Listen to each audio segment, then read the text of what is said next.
7,818 web pages, 943 attachments, several hundred million lines of computer code belonging, they say, to the Central Intelligence Agency. The story here really is that in the past, in the United States, it's the NSA, the National Security Agency, that's done all the hacking work. They have very, very, very good hackers. You may remember in the movie, what is it, the one with Damon and Affleck, Finding Will? I thought you were going to say Sneakers. No. What's the name of it? Good Will Hunting. Good Will Hunting? Good Will Hunting. He gets a job offer from the NSA and has a very eloquent refusal. But even then, they're looking for brilliant mathematicians, right? Because the NSA has the greatest tools. The story, apparently, according to the New York Times, is that the CIA never liked it, that they had to go through the NSA revealing operational details to get hacking tools. So they just hired a few hackers of their own, like 1,000. Kids, once making the jailbreaks on a job. They're also buying commercial exploits. They're also working with MI5 and other intelligence agencies. Like, I don't know if they were swapping techniques, but the report said that they're getting some from other intelligence agencies.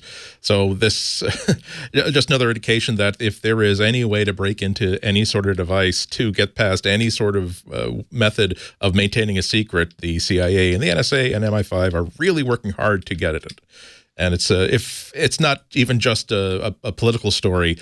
It means that if they have found if there is a new way of getting at the data inside of your iPhone, that means that there is it's not because they worked with Apple to develop a worm for it. It means that there is a vulnerability that anybody can exploit.